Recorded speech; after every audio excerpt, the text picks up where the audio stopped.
Pagkatapos ng digmaan, sinabi na si Hitler ay namatay sa loob ng isang underground na kanlungan sa Berlin. Ipinahayag ng mga autoridad ng Sobyet na nasa kanila ang kanyang mga labi, ngunit hindi nila ito ipinakita. Ang mga ulat ng mga saksi na malapit sa kanya ay magkakasalungat at ang mga pisikal na ebidensya ay hindi kailanman nasuri ng malaya. Gayunman, ang bersyong ito ang tinanggap sa buong mundo bilang pinal. Sa paglipas ng mga taon, lumitaw ang mga dokumento, deklasipikadong mga tala at mga patotoo na hindi tumutugma sa opisyal na pagtatapos. Tumanggap ang mga kanluraning ahensya ng mga ulat tungkol sa posibleng pagtakas niya. Marami sa mga dokumentong iyon ay inimbak, ngunit ilan ang lumabas sa publiko makalipas ang ilang dekada. Ipinakita ng ilang ruta ng pagtakas na ginamit ng mga mataas na opisyal ng Nazi na posibleng ang makalabas ng Europa ng walang bakas. Ang Timog Amerika ay isa sa mga pinakaginamit na destinasyon. Natuklasan ang mga organisadong network, pekeng pagkakakilanlan at mga inihandang tirahan. Kahit na hindi kailanman ipinakita ang isang bangkay, ang kwento ay isinara. Gayunpaman, mayroong hindi tugma. Paanong posible na ang isa sa mga pinakahinahanap na tao ng ika-20 siglo ay nawala ng walang totoong ebidensya ng kanyang pagkamatay?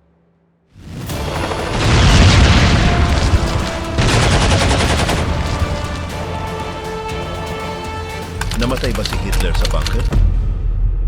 Sa pinakakilalang bersyon, sinasabi na si Adolf Hitler ay namatay noong ika-30 ng Abril ng 1945 sa loob ng underground na kanlungan niya sa Berlin.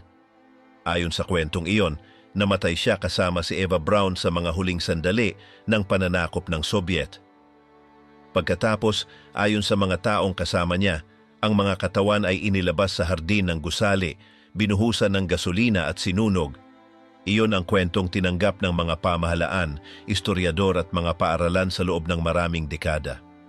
Ngunit ang paliwanag na ito ay halos ganap na nakabatay sa mga salitang mula sa mga taong bahagi ng malapit na bilog ni Hitler na naroroon sa mga huling araw na iyon. Karamihan sa mga saksi ay mga empleyado, katulong o guwardya na direktang nagtrabaho sa ilalim ng utos ni Hitler. Sila ay ininteroga ng mga sundalong Sobyet at mga opisyal ng mga bansang alyado. Marami ang nagbigay ng sagot sa ilalim ng matinding presyon at ang kanilang mga kwento ay hindi palaging nagkakatugma. Isa sa mga pangunahing problema ay walang naipakitang independenteng medikal na ulat na nagpapatunay sa pagkamatay ni Hitler. Di tulad ng ibang mga pinunong Nazi, sa kaso niya ay walang pampublikong pagsusuri ng labi ni walang neutral na pagsusuri ng mga ebidensya. Ipinahayag ng pamahalaang Sobyet na natagpuan nila ang mga labi ni Hitler. Sinabi nilang itinabi nila ang mga piraso ng kanyang ngipin at isang bahagi ng kanyang bungo. Sa loob ng maraming taon, ang mga bahagi na iyon ay nanatiling hindi maabot ng ibang bansa o panlabas na mananaliksik. Noong taong 2000, nagkaroon ng pagkakataon ang ilang Amerikanong mananaliksik na suriin ang bahagi ng bungo. Gumamit sila ng makabagong pagsusuri upang matukoy kung kanino ito kabilang. Ang resulta ay ang bahaging iyon ay hindi sa isang lalaki, kundi sa isang babaeng wala pang 40 taong gulang. Ito ay nagdulot ng mas marami pang pagdududa kung ang material na ibinigay ng mga Sobyet ay talagang totoo. Sa kabila ng mga datos na ito, maraming aklat sa kasaysayan at dokumentaryo ang patuloy na naglalahad ng tradisyonal na bersyon. Ipinagtanggol na ang kaguluhan ng digmaan ay nagpapahirap sa pagkuha ng matitibay na ebidensya. Dahil ang mga Sobyet ang unang dumating sa kanlungan, sila ang nagkontrol ng impormasyon mula pa sa simula. Kalaunan, winasak ang lugar, tinanggal ang mga dokumento at nawala ang paraan upang magsagawa ng malayang investigasyon. Isinara ang mga tala at nanatili ang kwento tulad ng unang isinaysay. Gayunpaman, may ilang tao sa loob ng mga kanluraning pamahalaan na nagduda rin. Kabilang sa kanila, mga pinuno tulad ni Dwight Eisenhower at Joseph Stalin ay nagsabi sa publiko na wala silang ganap na katiyakan na si Hitler ay talagang namatay sa lugar. Ang mga pagdududang ito ay nanatili sa mga unang taon ng Cold War. Sa mga panahong iyon, tumanggap ang FBI ng mga ulat at bulong-bulungan tungkol sa posibleng mga pagsaksi kay Hitler sa Timog Amerika. Kahit na walang napatunayan, maraming ulat ang isinantabi. May ilan na nagsabing nakita si Hitler sa mga bayang Aleman sa Argentina. Ang iba naman ay nagbanggit ng isang lalaking kahawig niya, napapalibutan ng mga armadong lalaki at may Aleman na punto. Ang mga dokumentong iyon ay nanatiling lihim sa loob ng mga dekada. Ngayon lamang nailathala dahil sa mga batas sa karapatang makaalam ng impormasyon. Ang ibinunyag ng mga ito ay nasa loob ng maraming taon na natiling bukas ang posibilidad na si Hitler ay hindi namatay sa bunker. Sa marami sa mga ulat na iyon, malinaw na ipinahayag ng mga opisyal na hindi nila mapatotohanan ang anuman. Ngunit sa parehong oras, hindi rin nila tuluyang isinasantabi ang mga natanggap na datos. Ang ilan ay nagbanggit ng mapagkakatiwalaang pinagmulan bagamat kulang sa pisikal na ebidensya. Ang sitwasyong ito ay salungat sa nangyari sa mga paglilitis sa Nuremberg, kung saan ang bawat paratang ay sinuportahan ng maraming ebidensya at saksi. Sa kaso ni Hitler, lahat ay nakabatay sa mga pahayag na ibinigay sa isang takot na kapaligiran na walang panlabas na beripikasyon. Ang lugar kung saan umano nangyari ang lahat ay sinelyuhan at pagkatapos ay winasak. Walang naiwan na eksena ng pangyayari, ni kumpletong labi, ni detalyadong mga larawan ng proseso. Tanging mga salita ng malalapit na tao, ilang pirasong itinago ng mga Sobyet at mga dokumentong hindi laging tumutugma ang naiwan. Sinuri ng manunulat na si Jerome Corsi ang lahat ng mga datos na ito. Ang kanyang pagsusuri ay nagpapahiwatig na para sa isang napakahalagang pangyayari tulad ng pagbagsak ni Hitler, kakaunti ang matibay na impormasyon. Hindi niya sinasabing si Hitler ay nakatakas, ngunit ipinapakita niyang ang karaniwang paliwanag ay nakabatay sa mahinang datos. Sa mga opisyal na ulat ay may mga kontradiksyon. May mga saksi na nagsabing bumagsak si Hitler matapos mabaril. May ibang nagsabing patay na siya bago pa man. May ilan na nagsabing lubusang sinunog ang mga bangkay. May iba namang nagsabing bahagya lamang silang sinunog. Maging si Stalin matapos ang digmaan ay nagsabi na maaaring nakalabas si Hitler mula sa Berlin.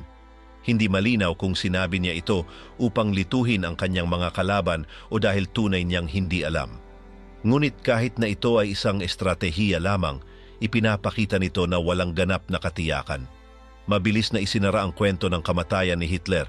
Kailangan ng Europa ng malinaw na pagtatapos upang makausad. Ang pagsasaysay ng isang simpleng kwento ay nakatulong upang patahimikin ang mga mamamayan. Ngunit ang pangangailangan na isara ang usapin ay maaaring nagbunga ng pagtanggap sa mga bersyon na hindi lubusang nasuri. Kapag pinag-aralan ang mga dokumentong inilabas ng mga pamahalaan, lumilitaw ang maraming hindi konektadong palatandaan. Hindi na kumpirmang mga ulat, magkakaibang bersyon ng mga saksi, pisikal na ebidensyang hindi nagtutugma. Lahat ng iyon ay nagpapahiwatig na may mga tanong na nananatiling walang sagot. Hindi ibig sabihin nito na may mas magandang bersyon, ngunit na ang kasaysayan ay hindi ganap na sarado gaya ng madalas ikwento. Ang katotohanan hanggang ngayon ay wala pang kumpirmadong mga labi ni isang neutral na medikal na ulat ay nag-iiwan ng bukas na espasyo. Hindi ito tungkol sa pag-iimbento ng kung ano ang maaaring nangyari, kundi sa pagtingin sa kung ano ang talagang kulang. Ang alam ni Stalin. Pagkatapos ng digmaan, hindi naniwala si Joseph Stalin na namatay si Adolf Hitler sa silungan sa Berlin. Sinabi niya ito sa publiko at nanindigan siya sa kanyang paniniwala. Sa ilang pagpupulong kasama ang mga pinunong kanluranin, ipinahayag niyang hindi siya nagtitiwala sa mga ulat tungkol sa katapusan ni Hitler. Sa kumperensiya sa Potsdam na ginanap noong Hulyo ng 1945, sinabi ni Stalin kay Harry Hopkins, espesyal na sugo ng Pangulo ng Estados Unidos, na nakatakas si Hitler. Ipinaalam din niya kay Anthony Eden, ministro ng Britanya, na naniniwala siyang hindi papatay si Hitler. Ang mga pahayag na ito ay hindi basta-bastang komento lamang. Nagsalita si Stalin ng may autoridad at may ganap na akses sa impormasyong nakalap ng pulang hukbo na siyang unang pumasok sa Berlin. Kinontrol ng mga Sobyet ang lugar kung saan umano nagtapos ang buhay ni Hitler. Gayunman, mula pa sa simula ay may mga salungatan na. Habang sinasabi ng ilang opisyal ng pamahalaang Sobyet na hawak nila ang mga labi, itinanggi naman ito ng iba. Ipinahayag ng medyang Sobyet na hindi natagpuan ang katawan. Pagkatapos, sinabi ng ilang opisyal na isinagawa ang pagsusuring dental upang patunayan ang pagkakakilanlan, ngunit walang malinaw na ebidensyang ipinakita. Seryoso namang tinanggap ng mga kanluraning ahensyang paniktik ang mga pahayag ni Stalin. Sa mga lihim na dokumento ng tanggapan ng serbisyong estratehiko, isinama ang mga ulat tungkol sa posibleng pagkakita kay Hitler sa labas ng Alemanya. Itinuturo ng ilang ulat na maaaring nakatakas siya sakay ng eroplano mula sa Berlin sa mga huling araw ng Abril. Isa sa mga ulat na iyon ay nagsabing may isang Aleman na piloto na nagpalipad kay Hitler papuntang Dinamarca o Noruega, kung saan sumakay umano siya sa isang submarino. Bagamat hindi ito napatunayan, isinama ito bilang posibleng senaryo sa mga pagsusuri ng intelihensya. Maging si General Dwight Eisenhower, pinuno ng puwersang alyado sa Europa, ay nagpahayag din ng pagdududa. Sinabi niya sa publiko na walang matibay na ebidensya ukol sa kung ano talaga ang nangyari kay Hitler. Maging sa isang panayam kasama ang mga mamamahayag noong Nobyembre ng 1945, sinabi ni Eisenhower na hindi maaaring matiyak ang huling kapalaran ni Hitler. Ang mga pagdududa ni Stalin at Eisenhower ang nagbunsod sa ibang bansa na panatilihing bukas ang kanilang mga investigasyon. Sa loob ng ilang taon matapos ang digmaan, patuloy na nakatanggap ng mga ulat ang mga ahensyang paniktik ng Estados Unidos at ng Reino Unido mula sa Timog Amerika, Silangang Europa at Hilagang Aprika. May ilang ulat na nagsabing nakita si Hitler sa Argentina. Mayroon ding mga binanggit na lugar tulad ng Paraguay o Brazil. Bagamat maraming impormasyong ito ay mga chismis, hindi agad lahat ay ibinasura. Ang ilang pinagmulan ay itinuturing na mapagkakatiwalaan. Sa kaso ni Stalin, ang kanyang patuloy na paggiit ay nagdulot ng hinala. May ilang naniniwalang ginagamit niya ang pagdududa bilang kasangkapan sa politika. Sa hindi pagsasara ng isyu, pinanatili niyang alerto ang kanyang mga kalaban. Ang iba na may naniniwalang baka hindi talaga niya alam kung ano ang tunay na nangyari at na maging ang kanyang sariling ahensyang paniktik ay hindi rin nakakuha ng konkretong ebidensya. Ang tiyak lamang ay nagbago ang opisyal na bersyon ng mga Sobyet sa paglipas ng panahon. Sa una, sinabing walang natagpo ang labi. Paglaon, sinabi nilang may hawak silang bahagi ng bungo at mga ngipin. Makalipas ang ilang taon, ang mga labi ring iyon ay kinwestiyon ng mga independenteng siyentipikong pagsusuri. Nagkaroon din ng mga salungatan ukol sa kung paano raw na-recover ang mga katawan. Ang ilang ulat ay nagsabing inilibing ito sa iba't ibang lugar. Mayroon ding nagsabing ilang ulit itong inilipat sa utos ng mga matataas na opisyal. Kailanman ay hindi inilathala ang isang malinaw at mapatutunayang salaysay. Sa mga sumunod na dekada, nanatili sa ilalim ng kontrol ng mga Sobyet ang mga labi at hindi pinayagang masuri ng mga dayuhang tagapagsaliksik. Hindi rin binigyan ng akses ang mga independenteng eksperto at walang detalyadong pagsusuri ang inilabas. Ang mga ganitong desisyon ay lalo pang nagpasidhi ng hinala. Kung tunay ang mga labi, bakit hindi ipakita? Kung may matibay na ebidensya, bakit ito itinatago? May ilang analistang naniwalang ginagamit ni Stalin ang misteryo upang kontrolin ang naratibo ng digmaan. Ang iba na may naniniwalang baka wala talaga siyang maipakitang ebidensya at mas piniling maghasik ng pagdududa kaysa amining wala siyang hawak. Sa kontekstong iyon, ang kasaysayan ng katapusan ni Hitler ay nabalot ng kalituhan. Sa kanluran, paulit-ulit na sinabing namatay siya sa silungan. Ngunit sa Moscow, ibang bersyon ang pinapalaganap. Ang kawalan ng pagkakasundo ay nagbunsod ng mga teorya, hinala at mga lihim na dokumentong hanggang ngayon ay patuloy na pinagdedebatehan. Ipinapakita ng mga lihim na ulat na ginawa sa mga panahong iyon kung paano nakaimpluwensya ang mga pagdududa ni Stalin sa mga sumunod na investigasyon. Nanatiling bukas ang mga kasong ito ng mga ahensyang paniktik sa loob ng mahigit isang dekada. Kailanmay hindi ito formal na isinara. Tuwing may lumilitaw na bagong pahiwatig, sinusuri ito at idinaragdag sa talaan. May ilan na ibinabasura, ngunit may iba na nananatiling nakabinbin, walang kumpirmasyon o pagtanggi. Ang pinakanakakagulat ay nagsimula ang lahat sa isang taong may ganap na kapangyarihan sa loob ng sistemang Sobyet ukol sa impormasyon. Kung sinabi ni Stalin na hindi namatay si Hitler sa silungan, maaaring hindi siya pinakita ang ebidensya o sadyang walang ebidensya. Maging sa mga huling taon ng kanyang buhay, hindi binago ni Stalin ang kanyang paninindigan. Patuloy niyang sinabing nakatakas si Hitler. Hindi siya nagbigay ng mga detalye, pangalan o lugar. Ngunit inulit-ulit niya ang parehong ideya. Nag-iwan ito ng bakas sa paraan ng pag-unawa ng mundo sa pangyayaring iyon, na natiling hindi kumpleto ang opisyal na kasaysayan batay sa magkakasalungat na bersyon. At mula roon ay lumitaw ang mga dokumento, katanungan at mga talaan na hanggang ngayon ay patuloy pang sinusuri. Ang lihim na paglipad patungong Espanya. Sa mga huling araw ng Abril ng 1945,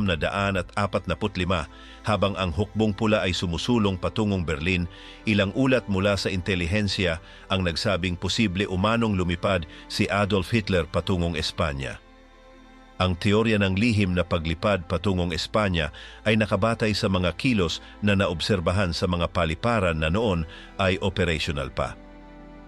May ilang saksi ang nagsabing noong madaling araw ng ika-28 ng Abril, may inihandang eroplano para sa isang operasyon na hindi opisyal na naitala. Ang eroplano, isang magaan na modelo, ay sinasabing lumipad mula sa isang paliparan sa labas ng Berlin na hindi pa nasisira. Ayon sa ulat, may 2 pangunahing pasahero at 2 kasama na sumakay. Walang ibinigay na pangalan sa mga ulat, ngunit tinukoy nila bilang mga matataas na opisyal. Ipinahayag na ang unang destinasyon ay Denmark, kung saan magkakaroon ng hintuan upang mag-refuel. Pagkatapos, magpapatuloy ang biyahe patungong Espanya. Ang pamahalaan ni Francisco Franco ay may simpatya sa dating pamahalaang Aleman, kahit hindi ito direktang nakilahok sa digmaan. Ayon sa ulat, bahagi raw ito ng planong inihanda ilang linggo bago. Hindi ito basta-bastang hakbang, may mga inihandang logistics tulad ng mga stopover, radio codes at mga air escape route upang makaiwas sa mga Allied forces. Ilang dokumento mula sa Allied intelligence na na-declassify makalipas ang ilang taon ay tumukoy sa operasyong ito sa ilalim ng codename na Hilagang Ruta. Isa itong posibleng ruta ng pagtakas mula sa gitna ng Alemanya patungong ligtas na lugar sa katimugang bahagi ng Europa. Ang Espanya ay isa sa ilang mga bansa kung saan maaring lumapag ng hindi agad inaaresto. Bagamat hindi ito bahagi ng mga allies, may malabong relasyon ito sa parehong panig. May ilang dating opisyal ng Ikatlong Reich ang tumakas na roon bago pa man bumagsak ang Alemanya. Ang mga detalye tungkol sa ginamit na eroplano ay sinuri rin. Isa itong mabilis na sasakyang panghimpapawid, may maikling abot, ngunit kayang iwasan ng radar kapag mababang altitude ang lipad. Ang gabi at kondisyon ng panahon ay tumulong upang maitago ang ruta. Ang piloto raw ay isang veterano na may karanasan sa mga lihim na misyon. Sumali na siya sa mga espesyal na operasyon at may dalang peking kredensyal sakaling siya ay mahuli. Ayon sa mga tala, ang isa sa mga ginamit na pangalan sa paglalakbay ay hindi lumitaw kailanman sa mga regular na talaan ng labanan. Pagdating sa Denmark, sinasabing nagpalit ng eroplano ang grupo. Doon ginamit ang isang modelo na may mas mahabang abot, mas angkop sa pagtawid ng kanlurang Europa nang walang dagdag na hintuan. Dinala umano ng eroplano ang mga pasahero patungong isang lugar malapit sa hangganan ng Pransya at Espanya. Ang pagpili sa lokasyong iyon ay hindi raw aksidente.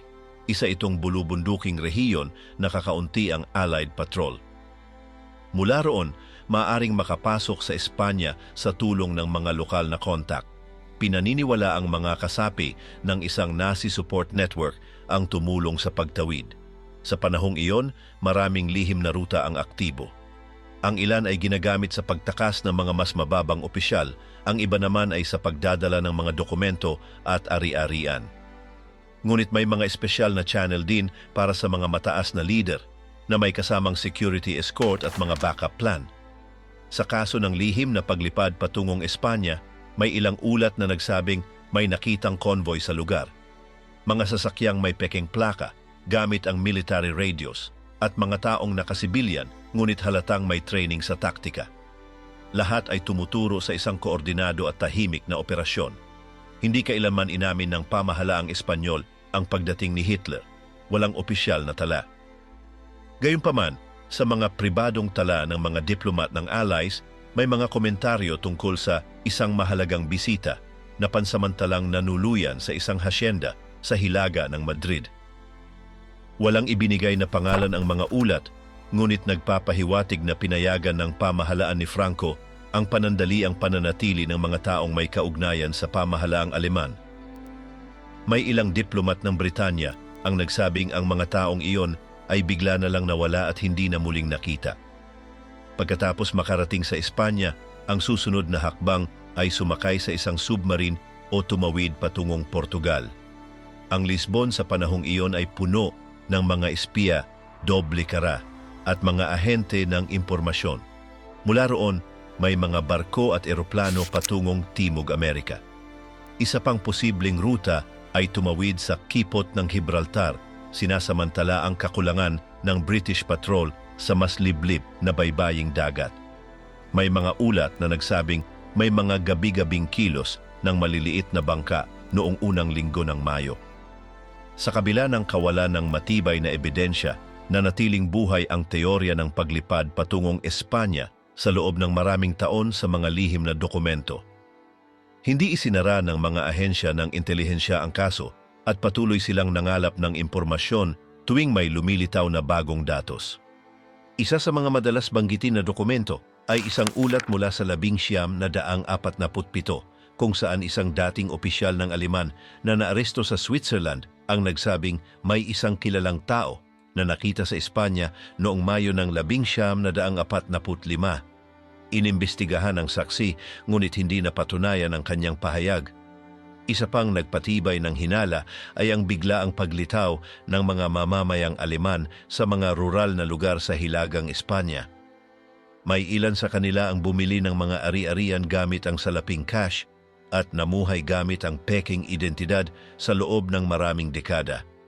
Bagaman hindi matitiyak kung kabilang si Hitler sa kanila, ang pagsabay ng mga petsa sa iniulat na paglipad ang naging dahilan upang pagtuunan ito ng pansin ng mga mananaliksik.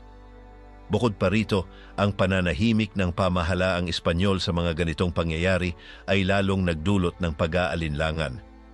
Natagpuan din ng mga tala ng paglipat ng pondo sa mga bank account sa Espanya noong mga panahong iyon. Hindi palaging malinaw ang pinagmula ng pera, ngunit may ilang halaga na nagmula sa mga bangkong Swiss na may kaugnayan sa dating pamahalaang Aleman. Ang mga palatandaang ito, bagaman hindi tiyak, ay bumuo ng isang senaryo kung saan posible ang pagtakas patungong Espanya. Hindi bilang isang hiwalay na teorya, kundi bilang bahagi ng isang mas malawak na network na dati nang ginamit ng ibang matataas na opisyal ng Nazi. Ang lihim na ugnayan sa Espanya at ang koneksyon sa Vatikano. Pagkatapos ng umano'y paglipat patungong Espanya, ang mga susunod na hakbang ay maaring nakasalalay sa isang diskretong network na binubuo ng mga simpatya, nakatagong mga opisyal at mga lihim na kanal na dati nang ginamit ng iba pang mga tumatakas. Ang strukturang ito ay hindi basta-bastang nabuo.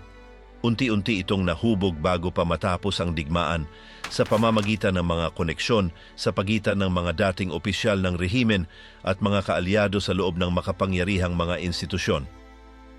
Sa teritoryo ng Espanya, ilang ulat mula sa mga alyadong ahensyang paniktik ang nagsasaad na may mga taong kaugnay ng dating pamahalaang Aleman na nakahanap ng kanlungan sa mga pag-aari sa kanayunan, mga pribadong pensyon at mga kumbentong malayo sa mga pangunahing lungsod. Isa sa mga madalas na tinutukoy na destinasyon ay isang monasteryo malapit sa Zaragoza, pinamumunuan ng mga relihiyosong dati nang tumulong sa mga network ng pagtulong sa mga politikal na tumatakas. Binanggit sa mga dokumento na noong buwan ng Mayo ng taon 1945, Isang maliit na grupo ng mga lalaking nakasuot ng karaniwang kasuotan ang pumasok sa lugar na iyon nang hindi dumaan sa mga kontrol sa migrasyon. Gumamit sila ng mga pekeng pangalan, sumakay sa mga sasakyang walang plakang makikita, at kailanmay hindi nagtala sa mga hotel o pampublikong serbisyo. Ang presensya ng isa sa kanila ay nagdulot ng kaba sa mga residente, ngunit walang nagsumbong. Hindi nag-iisa ang network ng Espanya. Ito ay konektado sa mga kontak sa Roma kung saan may mga taong nasa loob ng simbahan na simpatiya sa mga elemento ng dating rehimen.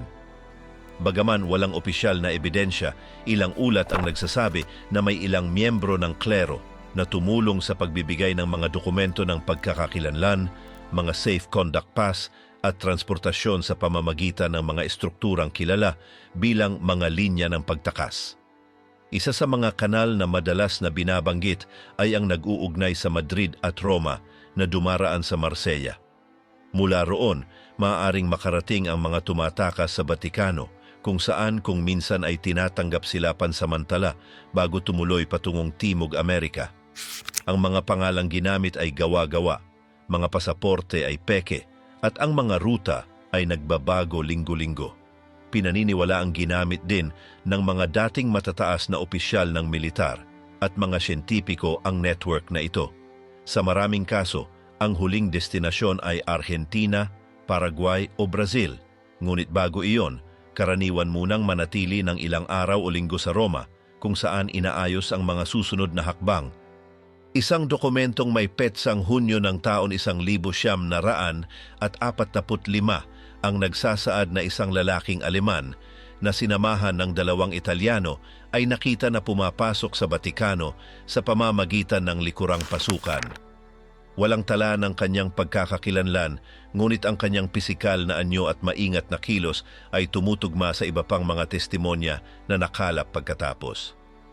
Hindi kailanman kinilala ng Batikano ang opisyal na pakikilahok sa mga operasyong ito. Gayunman, isiniwalat ng mga diplomatikong talaan na may ilang pari ang gumamit ng kanilang koneksyon upang maglabas ng mga peking sertipiko ng binyag na magagamit upang bumuo ng bagong pagkakakilanlan. Nag-alok din sila ng pansamantalang matutuluyan sa mga bahay panalanginan na malayo sa sentro. Isang testigo na makalipas ang ilang taon ay nakipag-usap sa mga investigador ang nagsabing nagtrabaho siya bilang katulong sa isang tirahan malapit sa Batikano.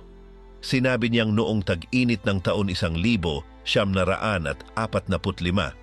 nagpatuloy sila ng isang grupo ng mga lalaking Aleman na tahimik, lumalabas lamang tuwing gabi at tumatanggap ng mga bisitang nakasuot ng damit pangklero.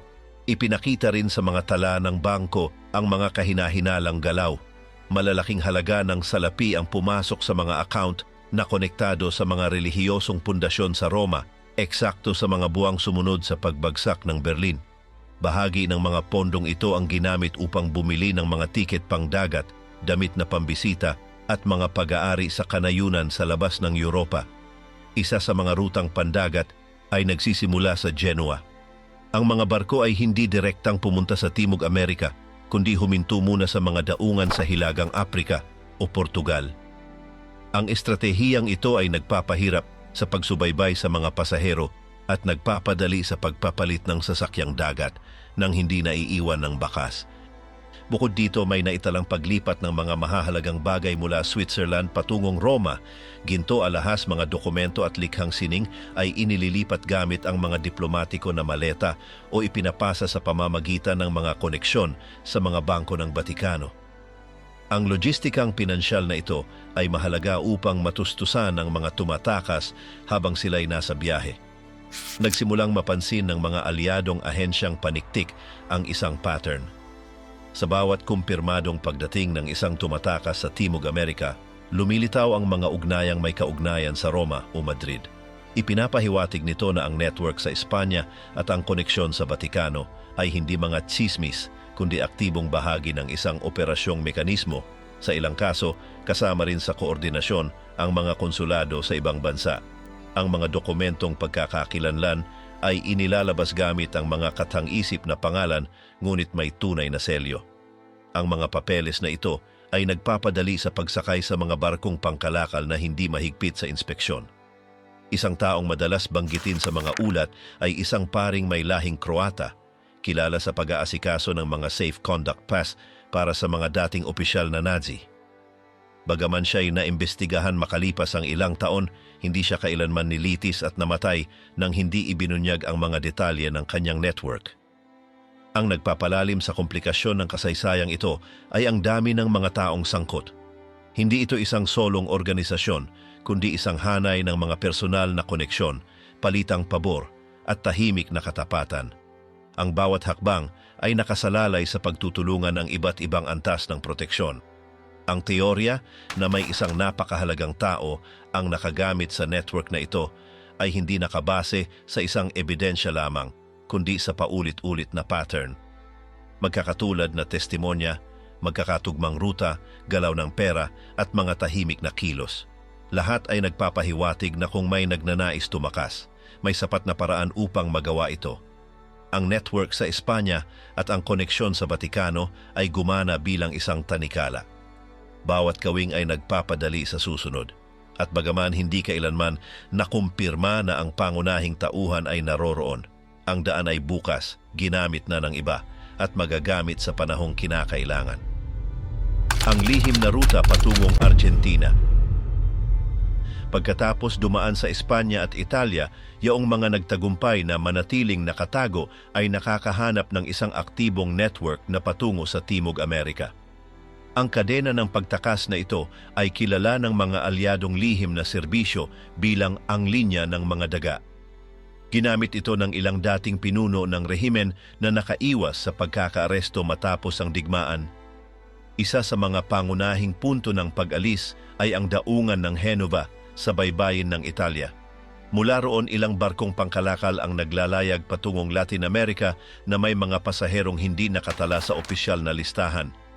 Marami sa kanila ang gumagamit ng huwad na pagkakakilanlan, kung minsan ay may mga dokumentong inisyo ng mga relihiyoso o diplomatiko na organisasyon. Ayon sa mga ulat, mula sa taong 1,900 at 46 hanggang 1,900 at 51, dose-dose ng mga taong may kaugnayan sa lumang rehimeng Europeo ang nakarating sa Buenos Aires nang hindi natutuklasan. Ginawa nila ito sa pamamagitan ng mga dituwirang ruta, nagpapalit ng pangalan at anyo habang nasa biyahe. Ang ilan ay may dalang liham ng rekomendasyon mula sa mga maimpluwensyang figura sa Europa. Ang pinakakaraniwang ruta ay tumatawid sa Italia, dumadaan sa Espanya o Portugal, at sa huli ay nakakarating sa Timog Amerika. Sa bawat yugto, may mga taong handang tumulong sa pabahay, transportasyon o dokumento. Hindi lahat ng tumutulong ay alam kung sino talaga ang kanilang tinutulungan. Iniisip ng ilan na sila'y mga politikal na takas o biktima ng komunismo. Sa Argentina, ang ilan sa mga lalaking ito ay nakatanggap ng proteksyon mula sa mga network ng mga dayuhang Aleman na nanirahan doon bago pa ang digmaan. Ang mga komunidad na ito ay nakapokus sa mga rural na lugar sa katimugang bahagi ng bansa, sa mga lalawigan tulad ng Rio Negro, Neuquén at Chubut. Doon sila maaaring maglaho sa hanay ng ibang mga emigrante nang hindi pinagdudahan. Isa sa mga pangalan na madalas lumabas sa mga ulat ay ng isang lokal na negosyante na nagmamay-ari ng isang malawak na bukirin sa Patagonia. Sinasabing doon siya tumatanggap ng mga bagong dating. Binibigyan sila ng trabaho at tinutulungan silang makibagay sa paligid nang hindi nakakatawag pansin. Bagaman hindi kailanman napatunayan ang kanyang direktang partisipasyon, ang kanyang pangalan ay lumitaw sa ilang talaan ng mga binabantayan. Mayroon ding mga bahay pahingahan sa Buenos Aires kung saan naninirahan ang mga bagong dating sa kanilang unang mga linggo. Ang mga lugar na ito ay nagsisilbing mga pansamantalang hintuan. Mula roon, inaayos ang kanilang paglipat patungo sa loob ng bansa o inaasikaso ang mga lokal na dokumento upang makabuo ng bagong pagkakakilanlan. Ang pagdating ng mga lalaking ito sa Argentina ay kasabay ng bukas na patakarang migrasyon ng lokal na pamahalaan. Layunin ng bansa na makaakit ng human capital at pondo mula sa Europa. Ito ay nagpadali sa pagpasok ng mga taong may kahina-hinalang nakaraan basta't mayroon silang pera at hindi magdulot ng pampublikong problema. Ang perang ginamit ng mga bagong dating ay kadalasang nagmula sa mga bangko sa Switzerland. Ang mga paglipat ay iniaayos ng mga tagapamagitan na nakabase sa Ginebra o Zurich. Ginamit ang mga account ng mga pundasyon, orden ng relihiyon o mga pekeng kumpanya. Ito ay nagpapahirap sa pagsubaybay sa pinagmula ng mga pondo. Isang kumpidensyal na ulat mula sa intelihensyang Amerikano ang nagsasaad na mula taong 1900 at 45 hanggang 1953 hindi bababa sa 15 katao na may kumpirmadong ugnayan sa dating rehimen ang natukoy na naninirahan sa Argentina sa ilalim ng ibang pangalan. Ang ilan sa kanila ay nakilala at nadakip kalaunan. Ngunit ang iba ay hindi na kailanman natagpuan. Nagpalit sila ng pangalan, nakisama sa lokal na pamumuhay at namatay ng walang pagkakakilanlan. Ang ilan ay naging magsasaka, tekniko o empleyado sa maliliit na industriya. Ang iba naman ay nanirahan sa mga liblib na lugar kung saan walang nagtatanong. Ang komunikasyon sa pagitan ng Europa at Timog Amerika ay nanatiling aktibo kahit ilang taon matapos ang digmaan. Nagpapadala sila ng liham sa pamamagitan ng mga ikatlong bansa o gamit ang nakatagong mga code. Mayroon ding mga mensaherong personal na naghahatid ng balita gamit ang mga hiniram o binagong pasaporteng diplomatiko. Isa sa mga kasong iyon ay ang isang lalaking pumasok sa Argentina noong 1948 gamit ang mga dokumentong Italyano. Una siyang nanirahan sa isang paupahang bahay sa distrito ng Belgrano at pagkatapos ay lumipat sa isang estansya sa lalawigan ng Cordoba. Ayon sa mga kapitbahay, tahimik siya, bihirang tumanggap ng bisita at umiiwas sa mga pagtitipon. May kaalaman ang pambansang pulisya sa ilan sa mga galaw na ito, ngunit hindi palaging kumikilos. May ilang sektor sa pamahalaan na may simpatya sa mga takas na ito o naniniwalang hindi na sila banta. Bukod pa rito, marami sa kanila ay may dalang salapi, teknikal na kaalaman o internasyonal na koneksyon. Sa mga sumunod na taon, nagsimulang maglabas ng mga ulat ang pandaigdigang media tungkol sa presensya ng mga dating pinuno sa Timog Amerika. Nagdulot ito ng presyon sa mga lokal na pamahalaan na nagsimulang repasuhin ang ilang kaso. Gayunpaman, karamihan sa mga sangkot ay nakatakas na o muling nagpalit ng pagkakakilanlan. Naidokumento rin ang mga paggalaw patungo sa ibang mga bansa tulad ng Paraguay, Brazil at Chile. Tumatawid ang mga ruta sa kabundukan o sumusunod sa mga ilog. Sa mga bansang iyon, ang mga bagong dating ay nakakahanap ng mga katulad na komunidad o mga umiiral ng network na tumutulong sa kanilang hindi mapansin.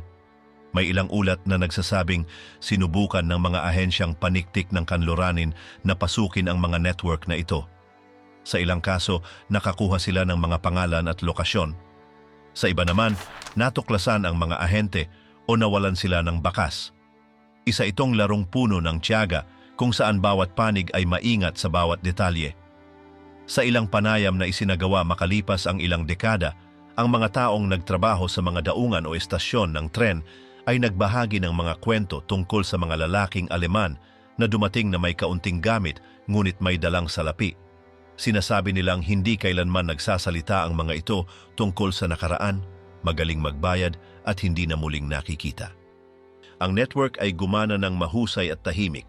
Hindi ito isang organisasyong may matibay na istruktura, kundi isang hanay ng mga personal na koneksyon, palitan ng pabor at estratehikong katahimikan. Bawat hakbang ay sinusuportahan ng isang taong kailangang protektahan ang susunod. Bagaman maraming pangalan ang nawala sa paglipas ng panahon, ang mismong ruta ay maaari pa ring sundan.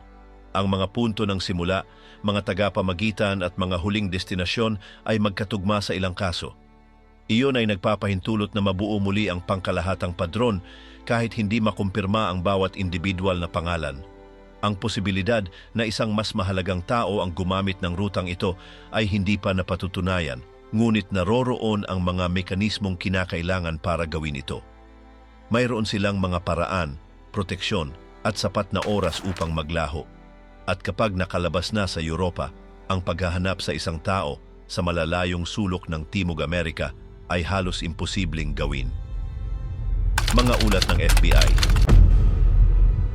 Sa loob ng maraming taon matapos ang pagtatapos ng digmaan, ilang ahensyang intelihensya ng Estados Unidos ang patuloy na tumatanggap ng mga ulat tungkol sa isang Europeanong individual na di umano'y tumakas patungong Timog Amerika. Karamihan sa mga babala ay nagmumula sa Argentina. Bagaman marami ang itinakwil dahil sa kakulangan ng matibay na ebidensya, ang iba naman ay inilagay sa mga lihim na kategorya. Ipinapakita ng mga panloob na dokumento na ang federal na opisina ay nakatanggap ng mahigit 200 ulat na may kinalaman sa mga paglabas, mga bakas o komento tungkol sa isang tao na may katulad na katangian sa nawawalang leader. Ilan sa mga dokumentong ito ay nananatiling bahagyang censored kahit ilang dekada na ang lumipas. Isa sa mga ulat na may petsang Hulyo ng 1947 ay naglalaman ng patotoo mula sa isang anonymous na sanggunian na nagsabing nakakita siya ng isang lalaking may banyagang accent sa isang maliit na bayan sa timog ng Cordoba. Ayon sa pahayag, naninirahan ng tao sa isang malayong bukirin, may mga bodyguard at binibisita ng iba pang mga lalaking European. Isa pang dokumento ang nagsasaad ng isang nayon na itinayo sa estilong Aleman na matatagpuan malapit sa Bariloche. Sa lugar na iyon ay sinasabing naninirahan ng ilang dating sundalo na lihim na nagtatagpo tuwing katapusan ng linggo. Bagaman peke ang mga pangalan, ang mga paglalarawan ay tugma sa mga litrato ng mga dating opisyal ng rehimen. Noong panahong iyon, mayroong opisina ng ahensya sa Buenos Aires bilang link. Ang mga ahente ay sumusubaybay sa mga bakas, sinusuri ang mga sulat at nagsasagawa ng mga impormal na panayam. Madalas silang nakakasalamuhan ng mga lokal na opisyal na walang interes na makipagtulungan. Limitado ang kooperasyon sa pagitan ng mga bansa. Sa isang memorandum noong 1949, isang impormante ang naglarawan ng isang lihim na pulong sa isang rural na hotel. Ayon sa kanyang kwento, aksidenteng dumalo siya sa pangyayari habang naghahatid ng mga produkto. Napansin niya ang isang grupo ng matatandang lalaki na nagsasalita ng Aleman, isa sa kanila ay may mahigpit na ekspresyon at maikling gupit na buhok. Nakatawag pansin ang detalye dahil sa paraan ng pakikitungo ng iba sa kanya, laging may mababang tono at may paggalang.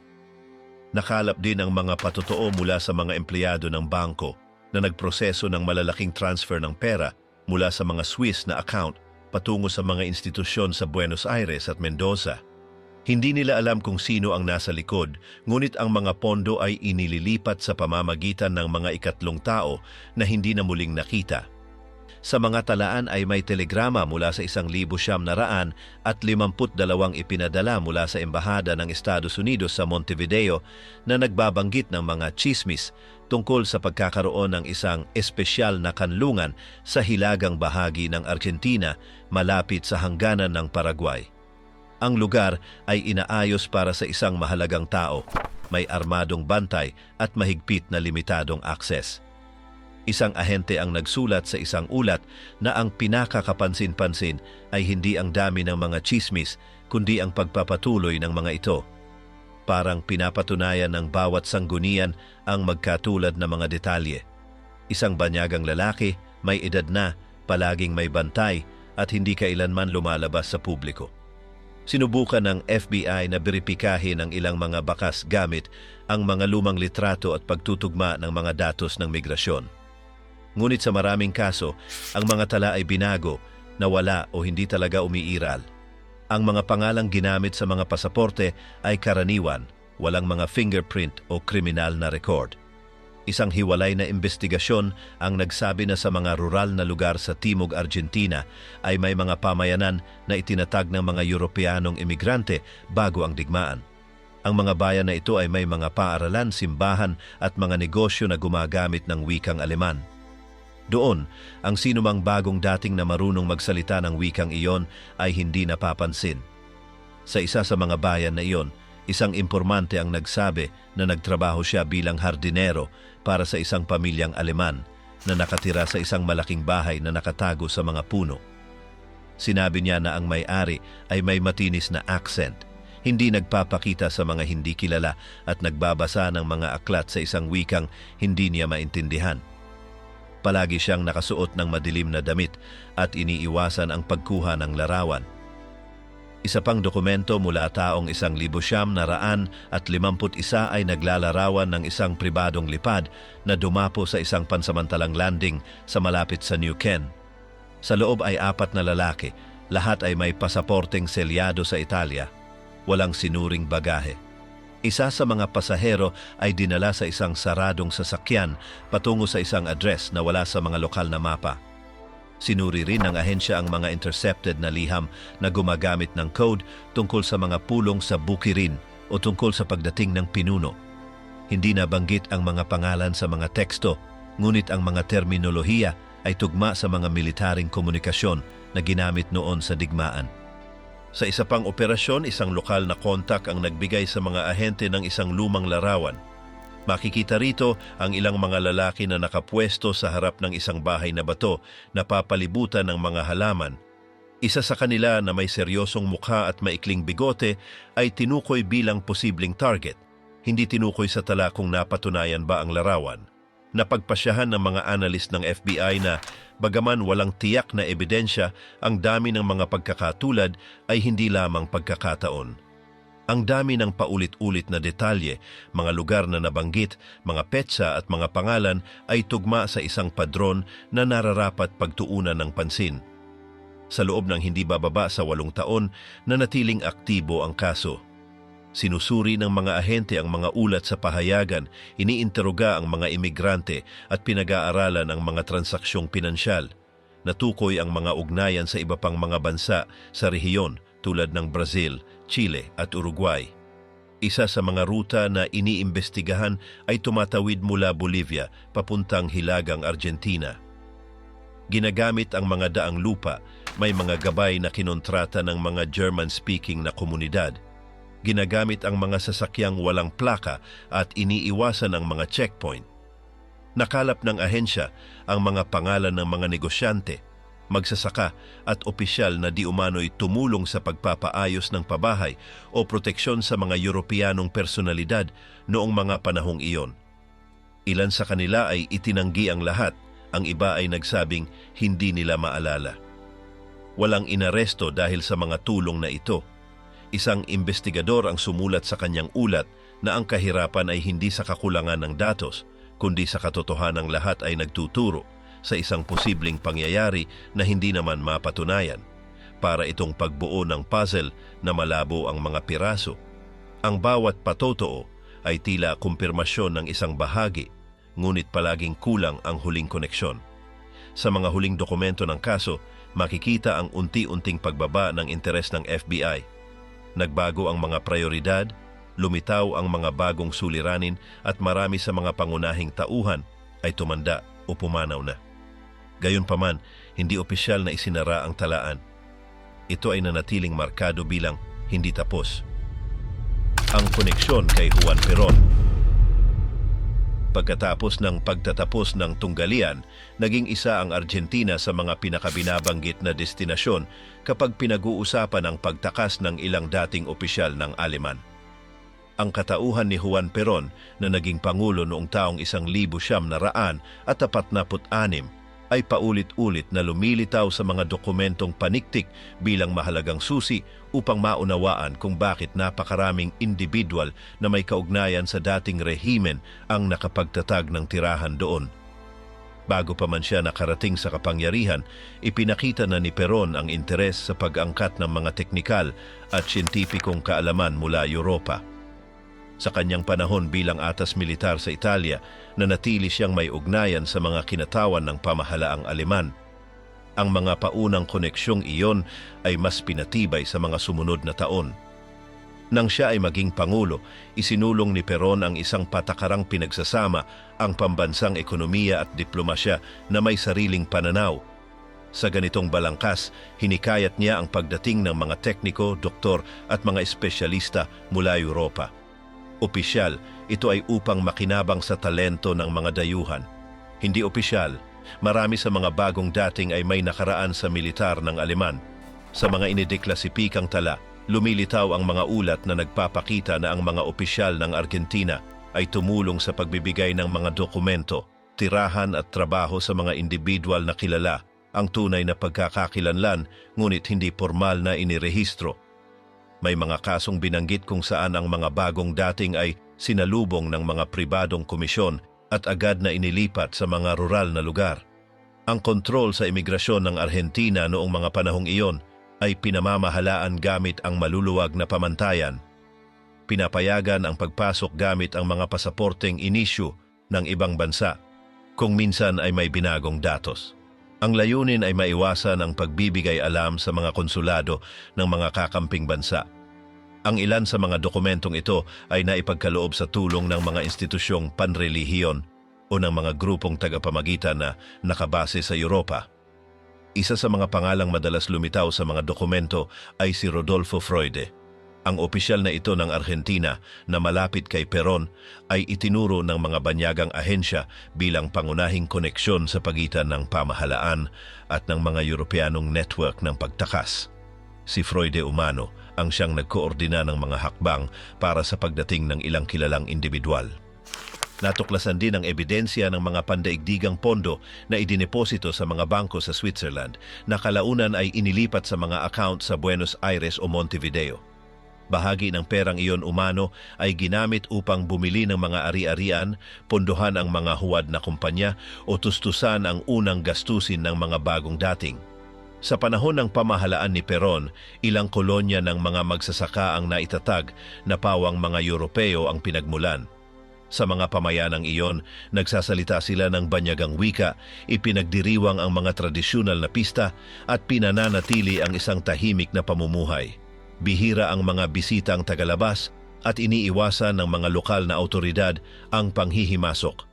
Sa isang investigasyong isinagawa ng mga banyagang ahente, naitala ang pagkakaroon ng isang pasilidad sa lalawigan ng Cordoba kung saan naninirahan ang ilang lalaking may nakaraang koneksyon sa militar. Wala silang mga opisyal na dokumento, ngunit alam na sila ay dumating noong dekada 40. Lahat sila ay may ugnayan sa mga taong malapit sa kapangyarihang pampulitika. Nadiskubre na sa ilang bahagi ng bansa ay may mga umiiral na network ng proteksyon na pinapatakbo ng mga asosasyong pangnegosyo at panrelihiyon. Ang mga network na ito ang siyang nagbibigay ng trabaho, serbisyong medikal at seguridad sa mga pumapasok na walang iniwang bakas. May usap-usapan ukol sa isang kodigo ng katahimikan na nagpoprotekta sa mga bagong dating mula sa anumang uri ng pagsisiwalat o reklamo. Sa isang liham na nasabat noong 1948, binanggit ng isang mamamayang Europeo na siya ay tinanggap ng isang lokal na autoridad na kumupkop sa kanya sa isang bukirin sa loob ng 3 buwan. Sa parehong liham nabanggit ang pagkakaroon ng isang bahay na binabantayan sa labas ng Mendoza kung saan naninirahan ang isang taong hindi maaaring pangalanan. Ang ilang patotoo na nakalap sa mga sumunod na panayam ay nagsasaad na mayroong isang listahan ng mga pangalang pinoprotektahan ng isang atas pangulo. Ang listahang iyon ay hindi kailanman opisyal na natagpuan, ngunit maraming mananaliksik ang nagkakaisang ang mga taong kabilang doon ay nakatanggap ng espesyal na pagtrato. Noong dekada 50, nang pinilit si Peron ng mga bansang kakampi na magbigay ng impormasyon tungkol sa mga dating opisyal ng Aleman, ang mga tugon ng pamahalaan ay paligoy-ligoy. Sinasabi na walang tala ng ganoong mga tao o pumasok sila gamit ang wastong pagkakakilanlan. Ang mga kahilingan para sa extradition ay tinatanggihan dahil sa kakulangan ng ebidensya.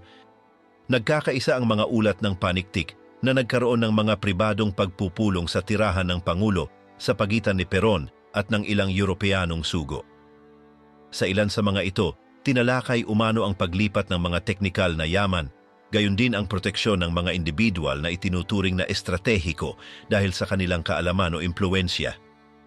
Isa sa mga pinaka-naglilinaw na dokumento ay nagsasaad ng isang usapan sa pagitan ng mga diplomatiko kung saan binanggit ang isang panauhin na dumating sa pamamagitan ng isang pribadong eroplano at naninirahan pansamantala sa ilalim ng pagbabantay ng militar.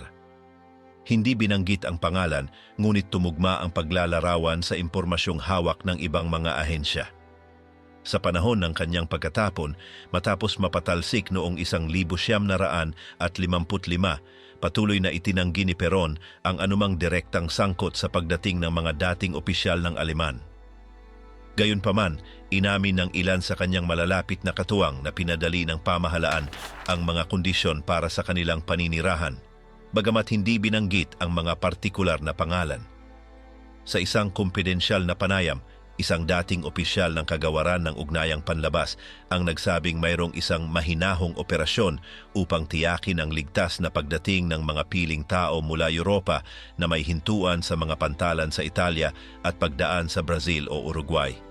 Sa kanilang pagdating, sinasalubong sila ng mga sasakyang walang pagkakakilanlan at dinadala sa mga liblib na lugar. Ang ilan sa mga sasakyang iyon ay nakarehistro sa pangalan ng mga kumpanyang may kaugnayan sa hukbong dagat o sa hukbong katihan.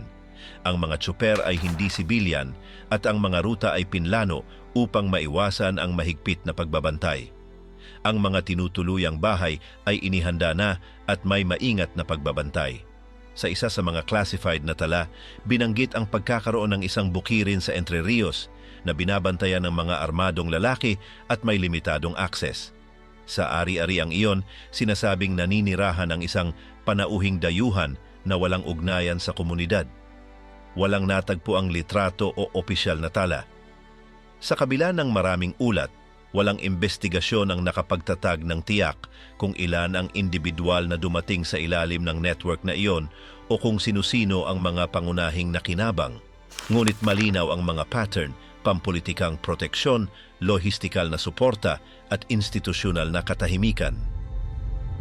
Ang network ng pagtakas ni Martin Bormann.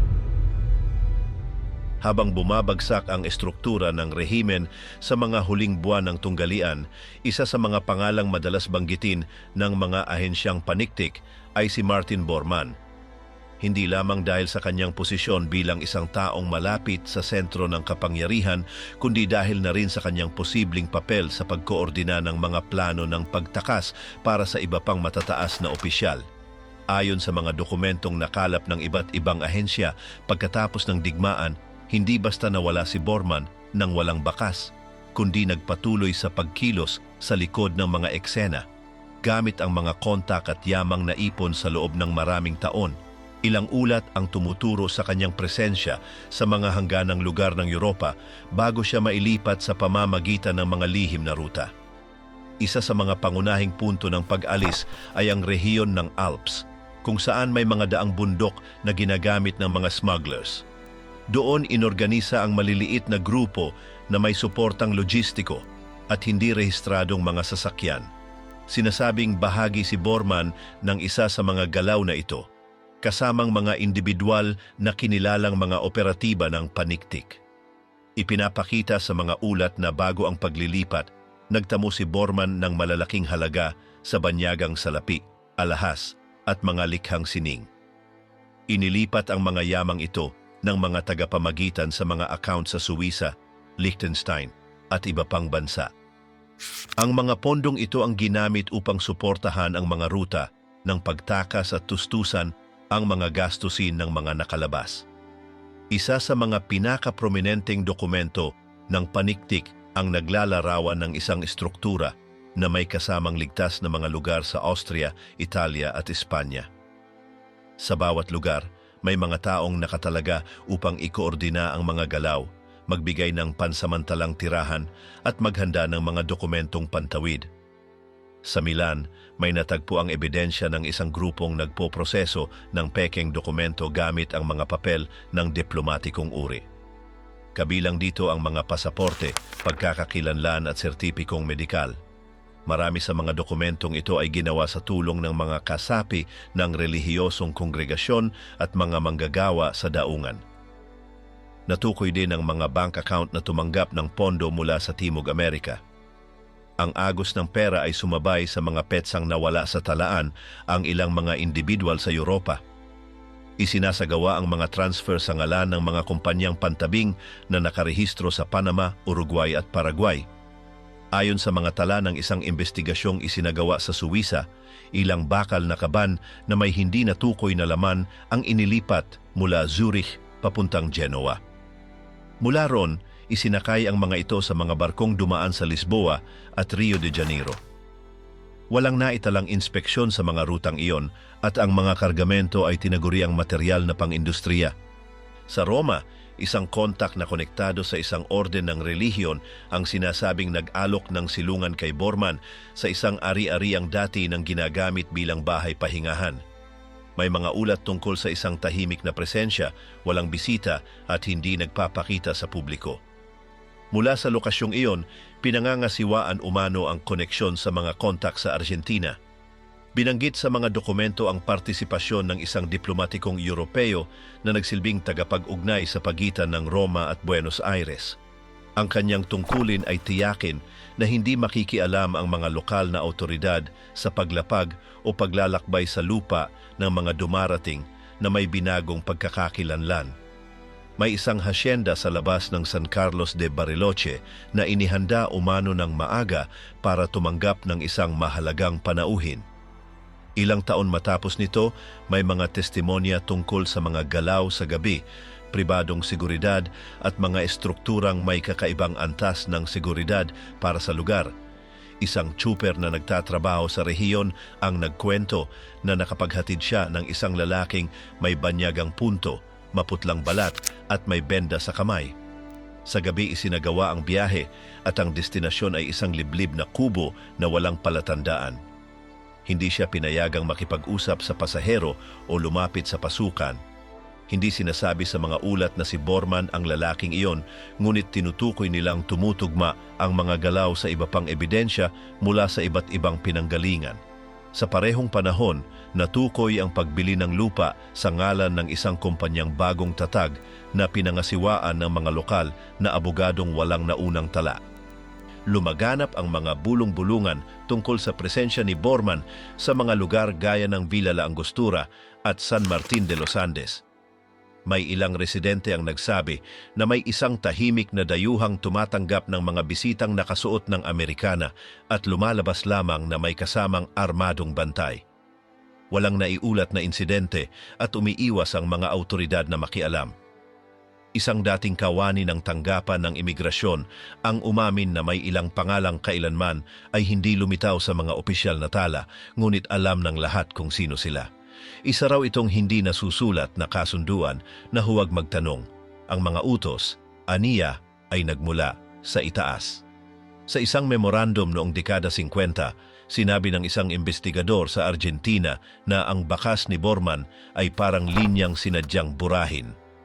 Ang pahayag na ito ay maraming beses nang inulit sa mga kasunod na ulat bilang patunay na may aktibong pagsusumikap upang hindi siya matagpuan. Ang malinaw ay may isang maayos na organisadong network na may pondong pampinansyal, proteksyong pampolitika at mga koneksyon sa logistik na nagpapahintulot sa mga matataas na personalidad na mawala sa Europa at makapagtago sa mga bagong teritoryo na walang iniwang bakas. Ang posibilidad na hindi lamang nakatakas si Martin Bormann, kundi siya pa ang nagsanib ng bahagi ng estrukturang ito, ay sinuportahan ng ilang deklasipikadong dokumento at magkakaugnay na testimonya. Wala ni isa ang tuluyang nagpapatunay, ngunit lahat ay tumuturo na mahalaga ang kanyang papel sa operasyong ito. Ang ruta patungong Paraguay. Sa mga taon matapos ang labanan, maraming palatandaan ang nagpakita na ang Paraguay ay naging isang mahalagang hintuan para sa ilang mga tumatakas. Nag-alok ang bansa ng mga paborabling kalagayan para sa mga gustong umiwas sa pansin ng pandaigdigang komunidad. Ang heograpiya nito ay nagpapahintulot sa pagtatago at ang mga estruktura ng kontrol ay madaling iwasan kumpara sa ibang mga bansa sa Timog Amerika. Iba't ibang ruta ang ginamit ng mga tumatakas mula sa Argentina. Ang ilan sa mga ito ay dumaraan sa mga tawiran na halos walang bantay, kung saan ang makapal na halamanan ay nagpapahirap sa anumang pagsubaybay.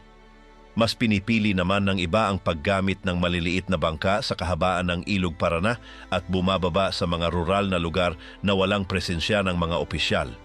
Sa maraming bayan na malapit sa hangganan, ilang residente ang nagsabing may mga di pangkaraniwang galaw sa mga unang taon ng panahon pagkatapos ng digmaan.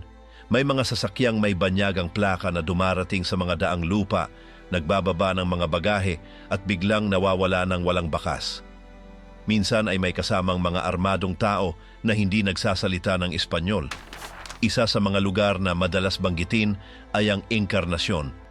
Doon ay pinag-uusapan ang tungkol sa presensya ng mga dayuhang nagsasalita ng ibang wika sa isa't isa, nanunuluyan sa mga payak na paupahan at iniiwasan ang anumang pakikisalamuha sa mga lokal. Hindi nila ginagamit ang kanilang tunay na pangalan at madalas ay nagbabayad ng salapi nang walang hinihinging sukli. Sa kabisera, ang Asunsyon, sinasabing ang ilang ari-arian sa mga matandang distrito ay binili ng mga taong may kaugnayan sa mga kumpanyang hindi pa umiiral bago ang taong 1,945. Ang mga bahay ay nananatiling sarado halos sa lahat ng oras, may makakapal na kurtina at pinalakas na mga rehas. May galaw lamang tuwing di pangkaraniwang oras. Isang dating retiradong pulis ang nagsabi na minsan siyang inutusan na tahimik na samahan ang isang banyagang bisita na dumating sa lupa mula Argentina. Sa biyahe, hindi siya pinayagang tumingin ng direkta sa pasahero ni makipag-usap sa kanya. Ang sasakyan ay isang imported na sedan, may maiitim na bintana at may pinalakas na likuran. Sa mga tala ng imigrasyon noong panahong iyon, walang datos na nagpapaliwanag sa presensya ng maraming Europeo sa lugar na iyon ng bansa. Gayunman, may mga konsulado na nag-ulat ng mga kahilingan para sa paninirahan na pinangasiwaan ng mga legal na tagapamagitan na may opisina sa Buenos Aires.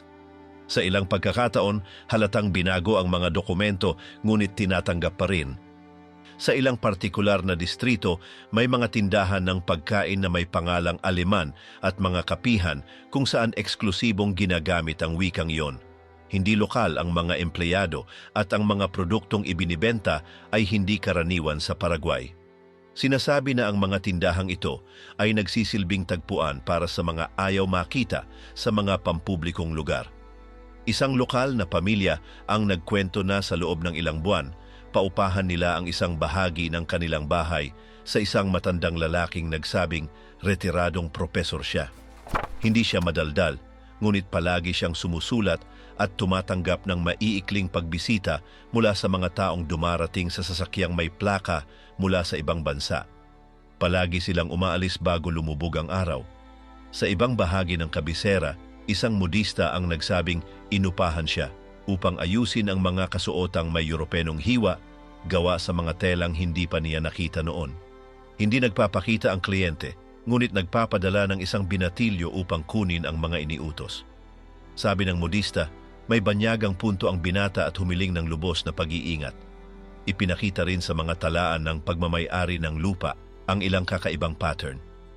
Ang mga lupaing nasa malalayong bahagi ng lungsod ay binili ng mga pundasyong may pangalan sa ibang wika. Ang mga lote ay nananatiling walang laman sa loob ng maraming taon hanggang sa biglaang may mga gusaling itinatayo gamit ang materyales mula sa labas. Hindi sinusuri ang mga proyektong ito ng mga lokal na autoridad. Isang dating empleyado ng Koreo ang nagsabi na may ilang liham na dumarating mula sa Europa na naka-address sa mga pangalan na hindi lumalabas sa pambansang talaan. Sa tuwing ihahatid ang sulat, ang mga tumatanggap ay hindi kailanman lumalagda. Basta na lamang kinukuha ang mga sobre at bumabalik sa kanilang bahay nang walang sinasabi. Minsan ay binabayaran pa nila ang kartero upang huwag nang magtanong. Sa isa sa mga panlabas na distrito, nakakita ang mga residente ng pagdating ng malalaking truck na may plakang Argentino.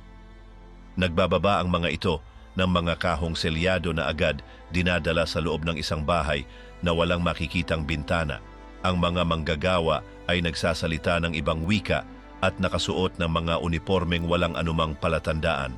Hindi kailanman nakialam ang pulisya sa lugar. Sinasabi ng ilan na tumatanggap sila ng regular na donasyon mula sa mga naninirahang iyon. Ang iba naman ay nagsasabing alam ito ng mga autoridad, ngunit piniling huwag makisangkot.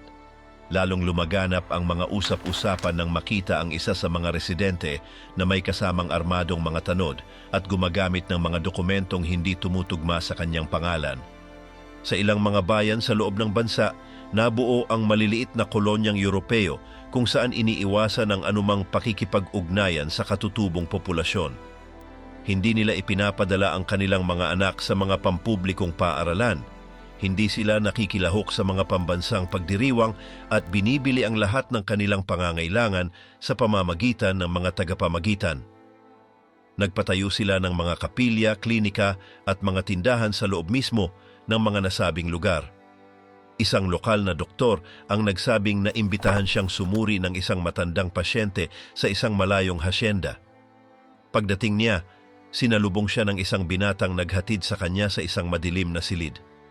Ang may sakit ay may banyagang punto, may palatandaan ng malubhang karamdaman at lumang mga marka sa braso.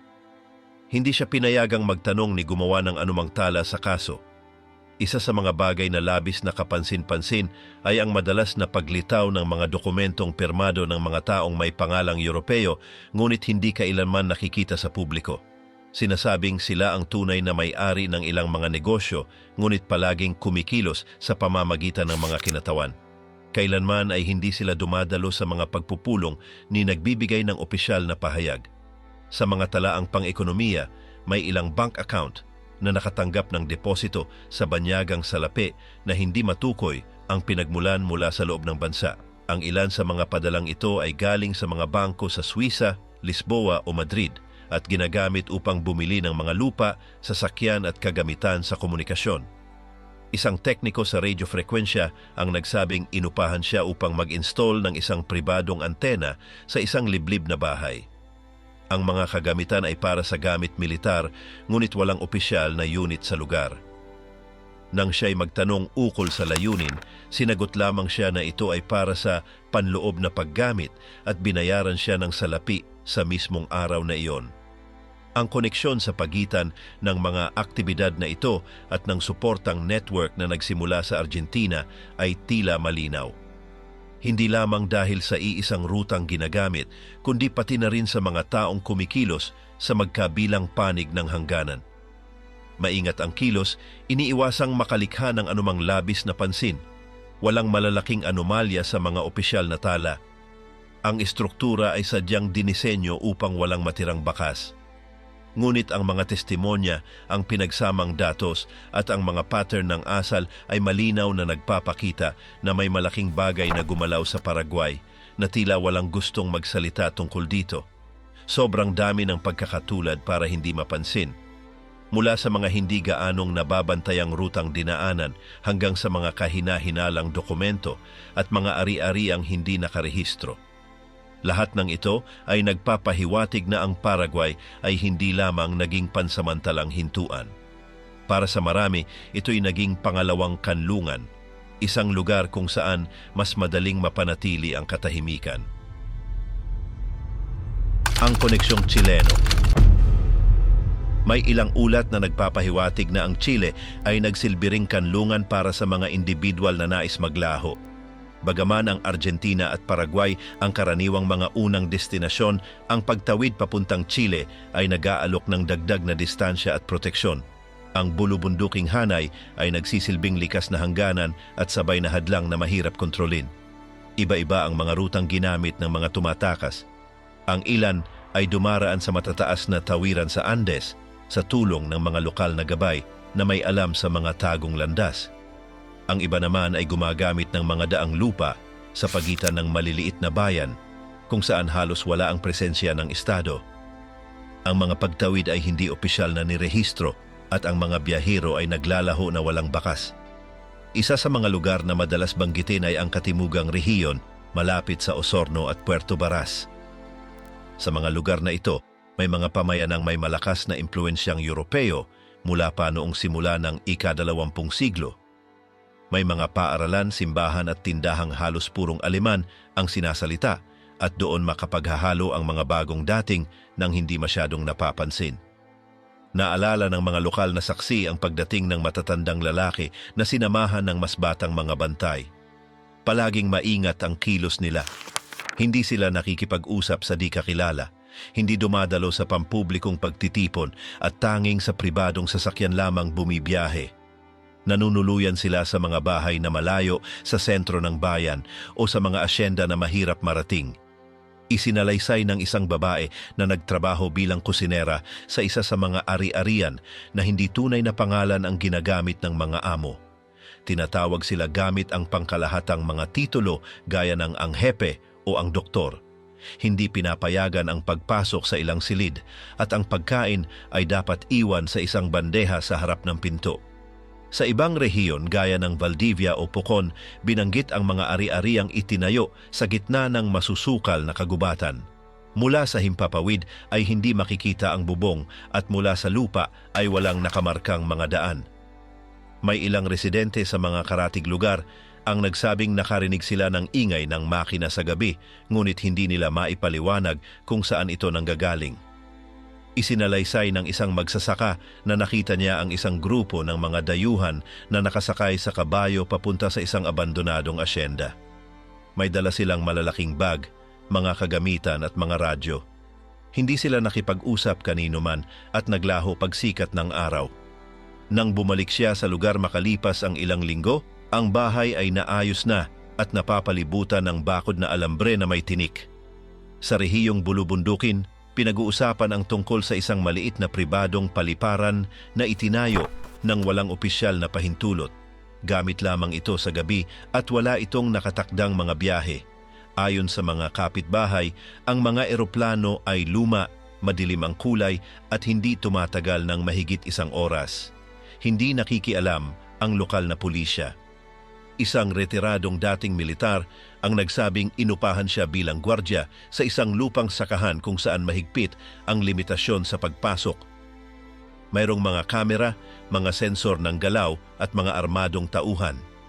Ang pinuno ng lugar ay gumagamit ng saklay, may peklat sa mukha mula sa lumang sugat at bihirang lumabas ng kanyang silid. Ang mga dokumentong nagbigay daan sa pananatili ng ilang individual ay isinagawa ng mga bagong kumpanyang walang kasaysayan sa bansa.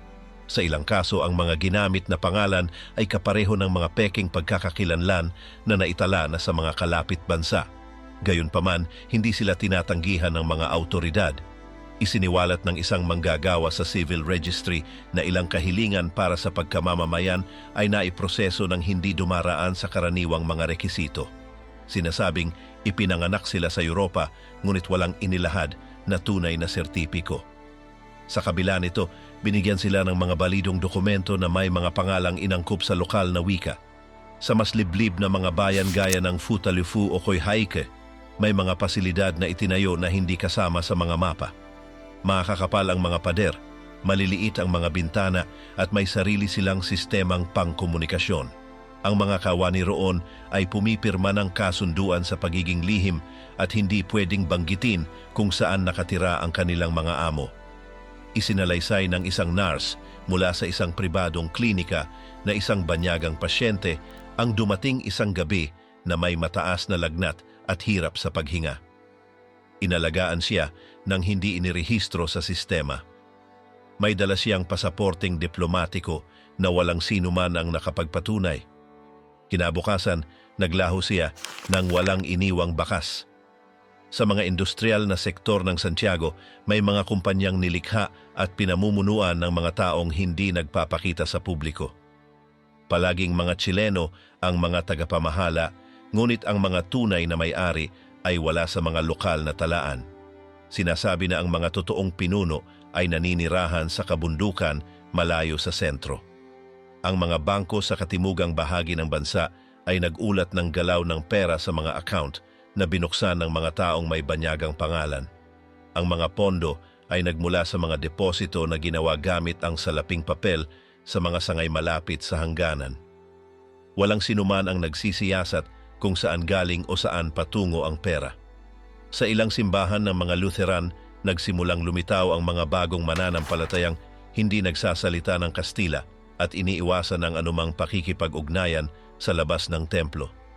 Nakaupo sila ng magkakatabi, hindi nakikilahok sa mga pangkomunidad na kaganapan at umaalis bago pa matapos ang misa.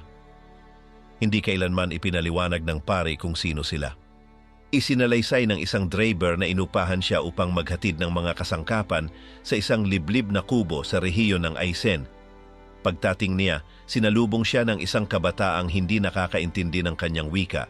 Lahat ay inihanda para sa isang mahalagang bisita, mamahaling alpombra, mga pinggang inangkat mula sa ibang bansa, mga lumang larawan na nakasabit sa pader. Sa ilang mga lugar, nabuo ang mga saradong kolonya kung saan hindi magiliw ang pagtanggap sa mga panauhin. Kinakailangan ng pagkakakilanlan sa pagpasok, kontrolado ang mga oras, at hindi pinapayagan ng mga residente ang pagkuha ng litrato o panayam. Kapag tinatanong, sinasabi nilang sila ay mga komunidad na may kakayahang suportahan ang sarili at hindi nangangailangan ng tulong mula sa labas. Ang mga pangalang nakalista bilang mga may-ari ng mga lupain ay hindi matatagpuan sa talaan ng mga botante.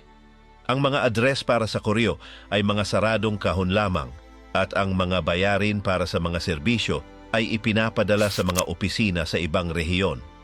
Walang nakakaalam kung sino talaga ang nakatira sa mga lugar na iyon. Malinaw ang ugnayan sa mga dating koneksyon sa Argentina. Ilan sa mga taong lumilitaw sa talaan ng migrasyon ng Chile ay tumutugma sa mga pangalang iniimbestigahan na ng intelihensya sa iba pang mga bansa. Gayunpaman, walang mga alerto o kautusan para sa paghahanap ang inilabas. Hindi nagpapakita ng interes ang mga opisyal na talaan sa pagsuri ng mga kasong ito. Nililimitahan lamang nila ang kanilang gawain sa pagtatago ng mga dokumento nang hindi inaaral. Ang mga kahilingan para sa pag-access sa mga file na ito ay tinatanggihan dahil sa mga dahilan ng pambansang seguridad. Sa mga rural na komunidad, ang mga matatanda ay nagkukuwento tungkol sa banyagang walang nakakakilala. Ikinukuwento nila ang tungkol sa isang lalaking matangkad, may mga peklat at malalim ang tinig na naninirahan malapit sa ilog at lumalabas lamang sa gabi. Walang nakakakilala sa kanyang tunay na pangalan at ipinagbabawal sa mga bata ang lumapit sa kanyang tahanan. Isang lokal na mamamahayag ang nagtangkang imbestigahan ang isa sa mga kasong ito.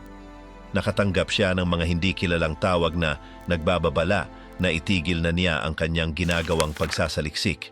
Hindi nagtagal, natagpuan ang kanyang sasakyan na may sira sa 100 lupa. Walang inihaing reklamo at walang inumpisahang investigasyon. Paulit-ulit ang mga pattern. Mga liblib na lugar, misteryosong mga tauhan, ari-ari ang walang malinaw na may-ari at isang tuloy-tuloy na katahimikan. Lahat ay nagpapahiwatig na ang Chile ay hindi basta naging isang random na destinasyon. Ito ay naging isang mahalagang bahagi ng isang mas malawak na plano. Hindi ito haka-haka o hiwa-hiwalay na chismis. Ito ay mga konkretong salaysay, datos na inuulit sa iba't ibang rehiyon at mga patotoo na kaayon ng mga galaw na naitala sa mga kalapit na bansa. Bawat kwento ay tumutugma sa iba. Hindi ito tungkol sa pagpapatunay ng mga teorya, kundi sa pagsunod sa mga bakas na kailanman ay hindi nawala. Ang mga opisyal na ulat tungkol sa kamatayan ni Hitler ay hindi kailanman nakumpirma gamit ang kumpletong pisikal na ebidensya. Walang napatunayang autopsya, walang bangkay na kinilala ng panlabas na sanggunian at walang imaheng napatunayan. Paulit-ulit na binago ng mga Sobyet ang kanilang bersyon at ang mga salaysay ng mga taong kasama niya ay may mahahalagang pagkakasalungat. Sa kabila nito, isinara ang kaso ng hindi kinukumpirma ang mga labi ni Hitler o sinasagot ang mga hindi pagkakatugma. Samantala, napatunayang may mga network na tumulong sa daan-daang matataas na opisyal ng Nazi upang makatakas patungong Timog Amerika. Aktibo ang mga rutang iyon, protektado at mahusay ang organisasyon. Sinundan ng FBI at iba pang ahensya ang mga bakas sa loob ng maraming taon. Ang ilan ay malabo, ang iba ay detalyado. Lahat ay isinama sa mga talaan. Walang nakitang tiyak na ebidensya, ngunit hindi rin naipakita ang ebidensyang nagsasabing kabaligtaran ang totoo. Maraming ulat ang nagsasalita tungkol sa makapangyarihang mga figurang protektado sa mga liblib na lugar. Wala ni isa ang malalim na naimbestigahan. Nanatili ang mga duda, hindi lumilitaw ang mga ebidensya. At ang kwentong tinanggap ng kasaysayan ay hindi kailanman lubos na nakumpirma. Ang natitira lamang na dokumentado ay ang pag-iral ng isang estrukturang kayang magtago sa sinumang gustong maglaho. Ang tanong na iniiwan ng dokumentaryong ito ay iisa. Ginamit din kaya ang estrukturang iyon para sa kanya?